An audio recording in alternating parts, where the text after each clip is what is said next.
What's up, guys? Welcome to this episode of Kendall Arnold Fishing, and today we're going to be looking at this lure right here. You've probably seen it before.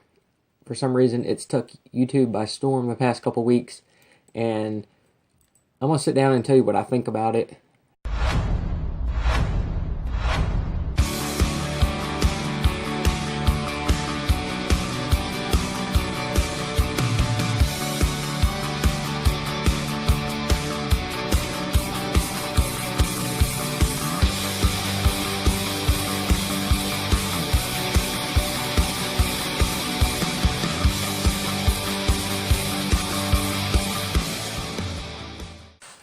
So yes, this lure is a spinnerbait.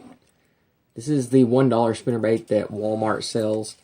It was actually the first spinnerbait I ever caught a fish on, and for some reason on YouTube, a lot of people have been talking about it and doing challenges with it and all that, and at the same time they're kind of reviewing it. I'm not going to shoot a challenge video on this, but I'm going to tell you what I think about it. Really quick, before we start this, I want to say that there's a reason that most quality lures cost more than $1. So according to my scale, the spinnerbait weighs half an ounce.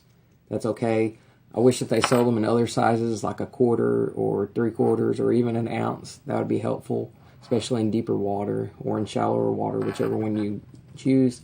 But this is a good in-between, I think. Second thing is, Walmart only sells a few different colors. You've got the blue and white one like this. They sell a black one with the Colorado blade on it. They sell a red one. They sell a yellow and red one. And they sell a yellow and white one. Not a huge color spectrum, but it's enough to get the job done for most fisheries. I just wish that they had more like of a sexy shad color, or like a chrome would be awesome. But to keep costs down and all that, I guess that they just chose some pretty basic colors. Another thing is the blades. I wish that they had more of the different types. The yellow and red one that they sell only has a big Colorado blade.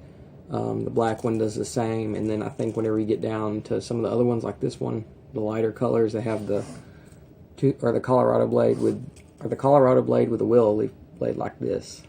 So yes, you can change the blades on them, but I wish that they came pre-installed with different blades. Next thing is the skirt. The skirt is held on there with a piece of plastic, a plastic band that I found out actually melts in some conditions, and that kind of sucks because you lose your skirt material and all that, and it gets everywhere.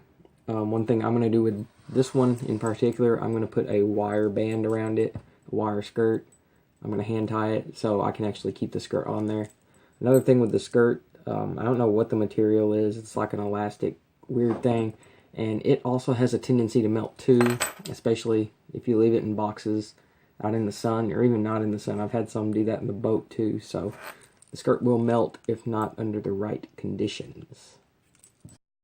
Next thing is the hook. The hook is a very thick gauge hook. It's rather large up near the bar above it. And I wish that they had some that were in different sizes, a smaller wire hook. Some people like that. For this one, it's okay. And I also don't like how it's like an EWG style hook, sort of. Kind of bends in a little bit too much for my liking. So a trailer hook is a definite with this hook, or with this bait, because it just, to me, it doesn't have the hooking power that it needs, or the angle that it needs to hook the fish. As far as fishing it goes, it does kind of ride high in the water column. In some cases that's really good, but whenever you're trying to catch fish down at the bottom or lower down, it doesn't really do that great for that. It rides up in the water with the blade. That's why I said, you know, a 3/4 ounce or a 1 ounce spinnerbait would actually be pretty cool for this.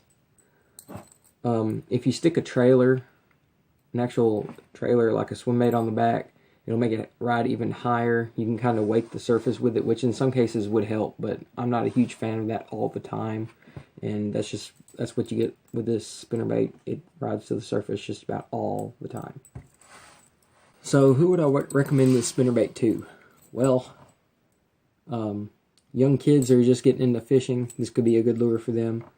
Newbies, people that are making a transition maybe into learning how to use a bait caster or something, this is a good lure for them. It's not going to backlash that much if you know what you're doing, if you're setting the brakes up right and all that. As far as having to, as far as being in like a tournament situation or something, I would go with something a little bit more reliable. Because, I mean, it's a $1 spinnerbait from Walmart. It's not got the quality that some of these tour grade spinnerbaits have and all that. So that's a short little overview of this spinnerbait. If you're on a budget, I consider it pretty good. It holds up pretty decently to fish. Like I said, I'm going to wire tie this so the skirt stays on, because it does have a tendency to fall off, especially if you left it in the heat, because that weakens the little band here. It's an okay spinnerbait. I'm not going to hate on it. I've caught fish on it, and it's been pretty good to me over the years. Now, I'm all about quality, and there's my cat. Hi, cat. I'm all about quality. Get out of here. Quality. Quality is important. I prefer to buy from custom made spinnerbaits, because they got the quality that this Chinese crap lacks. But it catches fish, and if you're on a budget, it will more than get the job done. So that's a short little overview of this lure that has taken social media, or at least YouTube, by storm for whatever reason. Am I going to use this a lot? Maybe. I'm not sure. So that is my overview of the $1 Walmart spinnerbait. Pretty interesting little bait, I'll give it that. So thank you guys for watching this episode of Kendall Arnold Fishing. I'm going to let the cat do the outro. Can you say bye, kitty? Nope. Let's move the camera. No? Camera shy? Can you tell him thanks for watching? No? Okay. Well, thank you guys for watching this episode of Kendall Arnold Fishing. I will see you later if the cat doesn't get in the camera. Say bye, kitty.